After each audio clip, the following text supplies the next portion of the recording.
আমার আম্মুকে ইসলামের দাওয়াত দেই, কিন্তু তিনি কিছুই মানতে চান না। তবে আমার প্রচুর খারাপ লাগে আর আমাকে অনেক কথা বলে, তবে আমি মাঝে মধ্যে রাগ করে অনেক কথা বলে ফেলি। এটার করণীয় কি? অনেক সময় মা বাবা ভুল পথে থাকে, সন্তানরা হেদায়েতের পথে আসে। বাংলাদেশে আলহামদুলিল্লাহ ঘরে ঘরে আজ এরকম দৃশ্য আমরা দেখি, যেটা খুবই আনন্দের, যে মা বাবার কপালে এখনো হেদায়েত আসে নাই, সন্তানকে আল্লাহ তাআলা হেদায়েত দিয়েছেন। আছে না নাই? এরকম যদি হয় তাহলে স্মরণ করবেন সাহাবী আবু হুরায়রা রাদিয়াল্লাহু তাআলা আনহুর কথা। আবু হুরায়রা রাদিয়াল্লাহু তাআলা আনহুকে আল্লাহ তাআলা হেদায়েত দিয়েছিলেন, অথচ তার মা তখনও হেদায়েত পান নাই। আবু হুরায়রা কি করেছেন? মায়ের সাথে বেয়াদবি করেছেন?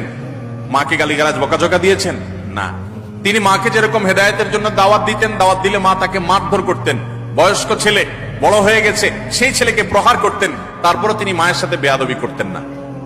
এরপরে নবীজির কাছে এসে বলতেন, ইয়া রাসূলুল্লাহ, আমার মার জন্য একটু হাত তোলেন, আপনি আল্লাহর কাছে একটু দোয়া করেন। নবীজি আল্লাহর কাছে দোয়া করে দিয়েছেন যে আল্লাহ আবু হুরায়রার মাকে হেদায়েত দান করেন।